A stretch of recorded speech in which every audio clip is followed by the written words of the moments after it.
Hello and welcome to Health Affairs This Week. I'm your host, Jeff Byers. We are recording on March 7th, 2025. Before we begin, I just want to give a quick shout out that as a special insider event next week on March 19th, we will have an hour-long session on Medicaid's uncertain future. Check out the details for that in the show notes and join to become an insider so you can join us then. Today, I'm joined by Brian Anderson. Brian is the CEO of the Coalition for Health AI, or CHAI. It's a nonprofit focused on developing guidelines and best practices for AI use in healthcare. Brian, welcome to the program. It's so great to be here, Jeff. Thanks for having me. Yeah, so for listeners that may not know, are you able to give us just like a 30-second pitch of what CHAI is all about and what you do?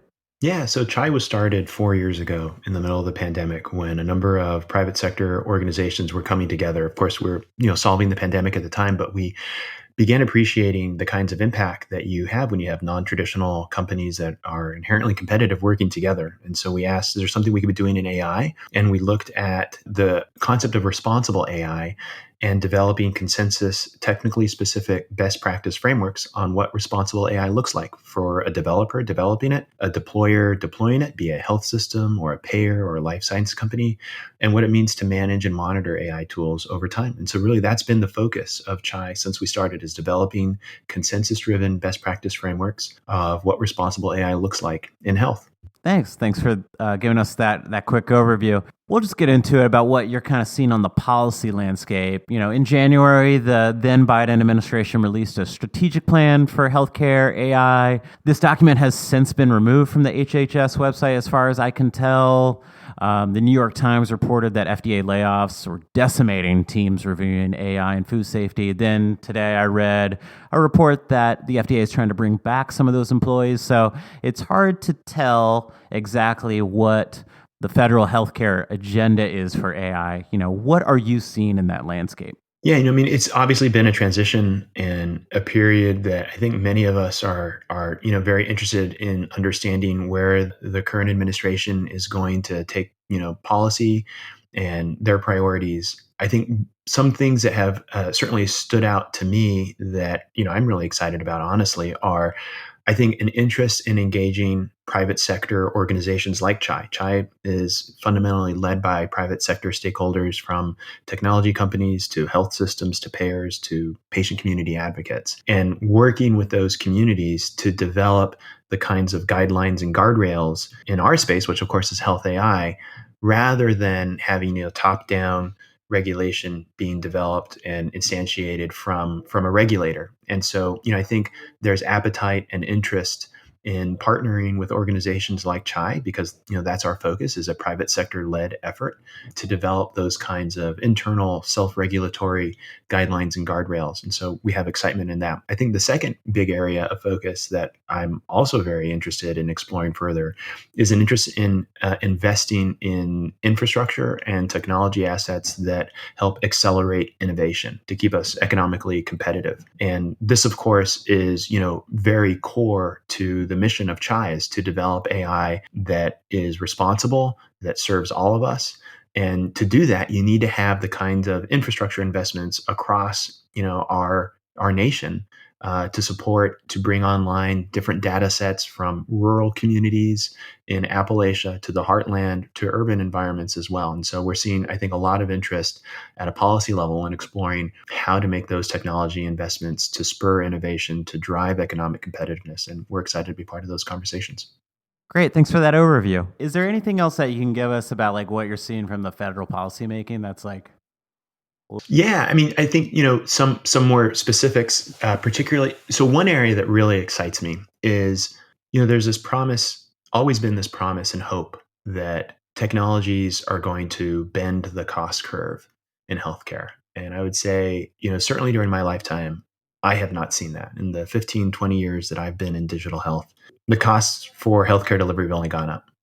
I think AI has a unique opportunity to potentially drive down cost in novel ways because it's such a powerful tool. And I see interest in exploring at a policy level And certainly, I think there have been some announcements from various organizations that work closely with the Trump administration around exploring things like how can AI tools be leveraged in value-based care, looking at Medicare Advantage, even looking at Medicaid or ACOs, and how they can incentivize the use of AI tools in those value-based care spaces to potentially drive down costs. And I think AI is really well situated to potentially help in those areas. We already see, private sector companies doing really impactful work with the patient lives that they cover in that space. So, I'm excited to see that. I would love to see signals of costs driving down with greater adoption in AI. So, that's, I think, an example of something specific, that potentially has, relevance to, CMS. We'll see where it goes, though. When we talk about AI, we're talking about everything. And it seems like everything under the sun can be AI these days. So, like, when you think about, like, specifically healthcare, what are the current major capabilities you're seeing in AI across healthcare? Yeah, well, so actually, let me first push back on that statement you just made. So when we started Chai, we intentionally chose the name Health AI, not necessarily just Healthcare AI, because healthcare, I think, connotates, specifically looking at the traditional healthcare delivery system with hospitals and health systems and clinics. Chai is Health AI because there is an additional area of focus that we have, which is in the direct to consumer space. So I think where AI vendors building technologies can really have a dramatic impact as it relates to challenges in access to care for so many people, rural communities, as an example, inner city communities. You can have AI tools that are meeting individuals where they are at. And so I think for that, it just has, one kind of marker in the sand. Chai is very interested and focused in partnering with technology companies and patients and doctors and nurses in looking at different use cases that disrupt the traditional healthcare delivery. Patient goes to the doctor, waits in line, in the waiting room, and then is seen by the doctor for 15 minutes and then, comes back maybe 6 months, 3 months, a year later. I think some of the really exciting use cases that we're focused on supporting develop best practices are in the direct to consumer space, empowering patients as consumers and creating the kinds of guidelines and guardrails that ensure that the tools being used can be trustworthy and can be safe and effective. Other use cases, I think, certainly in the traditional AI space, I think there's a lot of excitement about robust, powerful expert classifiers helping with, a variety of different clinical decision-making tools. I think there's a unique interest, and I think this is something I'm really excited about, is the use of both traditional AI tools and generative AI tools in the administrative back end. Health systems are so challenged right now in terms of their margins and staying financially solvent. Developing and deploying tools that actually help them create efficiencies with coding, with billing, with scheduling, with staffing levels. I think those will be the tools that help them hopefully navigate this really financially challenging time. The generative AI space, is really exciting. I can tell you that as a physician who was challenged with burning out, to see some of the tools that are coming online, like AI scribes that help doctors connect better with their patients, really means a lot. There's this stat that is really sobering that I like to remind many listeners of, which is in medicine today, we have to graduate at least 2, if not 3 medical schools of students every year to account for the providers that commit suicide every year. And that's sobering. And in part, that is oftentimes because of the lifestyle challenges that providers have. They get burnt out, really burnt out. And we have an opportunity here with some of these generative AI tools to help address some of those challenges in really meaningful ways, to help providers better connect with their patients, to not spend inordinate amounts of time away from their wife and their kids and their families and their husbands. To enable AI tools to do that, I think is going to be a really exciting space. And of course, there's the kinds of improvement in clinical outcomes that generative AI can offer with, taking complex medical records and, a number of research papers or publications that doctors can't stay on top of, and helping doctors digest all of that could help, I think, save lots of patient lives. We're seeing already a lot of anecdotal stories about patients taking their medical records and uploading them into, one of these frontier models in a secure way, and getting results that really can help drive, a diagnosis and treatment. Yeah, I want to push back a little bit on that research thing you mentioned. I think people can keep up to date with healthcare if they subscribe to Health Affairs. I might be biased in that. Well, hey, I mean, we just published a recent article with the National Academy of Medicine with you That's guys, right. so I can't push back on that at all. That's right. Yeah. And I do want to ask you about that specific article a little bit later on, but I'm glad you brought up the back end and administrative use for provider organizations, because one of the things you hear about, I'm going to use AI a little broadly in this case, so feel free to help fill out those details. Are they generating the ROI for the costs that they are, Yeah, the that's costs the million dollar that they're question. incurring? Yeah. So like when it comes to provider organizations and like hospitals and practices, what are their challenges for the cost versus ROI? Let me create, I think, two frameworks here. So on the clinical delivery side, there is real challenge in identifying financial ROI because there's so often a misalignment of incentives in terms of obviously providers. We want to drive clinical quality and improvement of patients' lives, but oftentimes that's not necessarily tied to financial return for a health system, particularly if they're in the fee for service space. So you have challenges in deploying tools that may help a provider diagnose a patient more correctly or accurately, but not necessarily be tied with a very kind of clear line to an economic ROI for the health system that's outlaying millions of dollars to procure that tool. On the administrative back end side, I think it's a little bit easier, particularly if I'll take the use case of coding, right? And so physician organizations are oftentimes very concerned that they're missing, a particular DRG or CPT code in a, long narrated note or a complex hospital visit that you're leaving money on the table.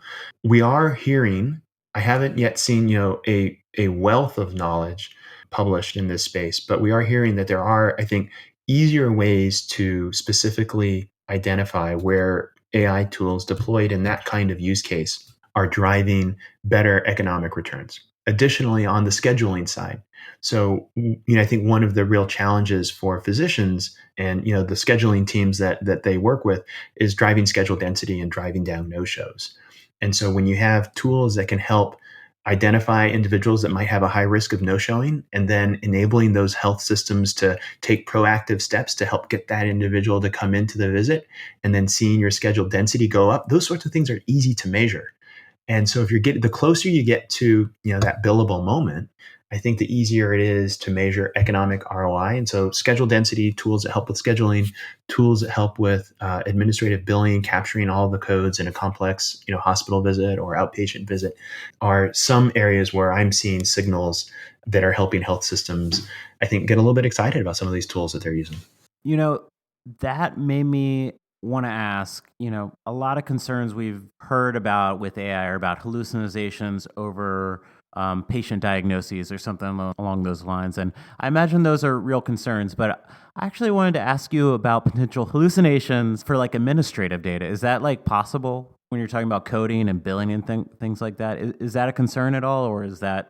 Well, anytime I think you're working with a non-deterministic model like a Gen AI model, it is going to be a concern. And so it's a risk. But I think what we're seeing as this space matures, as an example, is when you take a ensemble approach, meaning I'm building an AI product and it's not just one model operating, it's multiple models. And in the case where we're seeing, I think, a lot of reduction in hallucinations is where you have, an agent or a supervisory model that is watching out for particular kinds of hallucinations, and it's specifically trained to identify hallucinations and catch those hallucinations that one of the earlier models in the ensemble might have created, and then stopping that and reducing that risk of hallucination. That's a really exciting space, I think, where we're seeing a significant reduction.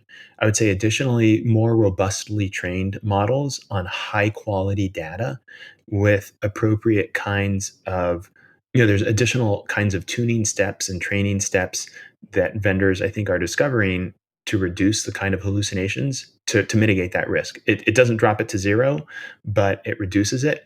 And so, I'm excited to see that. I think it does reinforce, though, that in some of these consequential use cases, like creating a claim bill, you still want a human in the loop to review things until these models become, I think, more accurate, and the performance is, we're more clearly able to measure how these models perform in certain use cases. So you mentioned you've been in the field for 15 to 20 years. So I have to assume that you saw early stages of adoption for EHRs. Is that correct? Yeah, I mean, one of the first jobs I had in the digital health space was helping to lead some of the product development and clinical services that we offered with Athena Health, which was the EHR company that I worked at.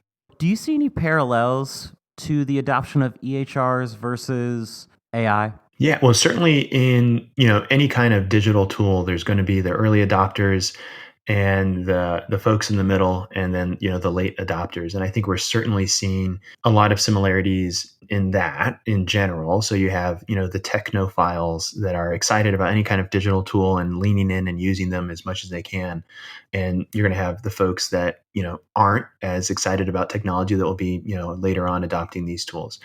Additionally, I think in the early days of EHRs, these were very expensive pieces of technology to deploy and to configure and to use and train folks on, and so it was mostly limited to health systems that were well resourced and funded and had armies of IT behind them to help do that configuration and maintenance. And I think we're seeing similar signs of that holding true here, meaning you have a lot of academic medical centers and big health systems with big IT teams that are some of the first movers to adopt and deploy in really significant ways AI tools and technologies. My hope, and this is one of the missions within Chai, is how do we create the kinds of playbooks and guides to help the rural critical access hospital or the federally qualified health center in an inner city environment that maybe doesn't even have a single person dedicated full time to be an IT staff? How do you help those communities to be able to get into the AI game?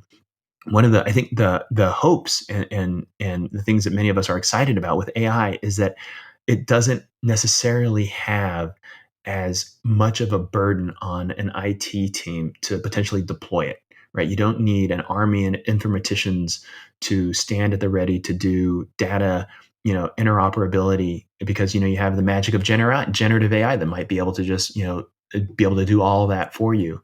Where I think the real challenge, though, is still for these FQHCs or critical access hospitals is how do they manage and maintain and govern these tools over time? There's still significant cost associated with that.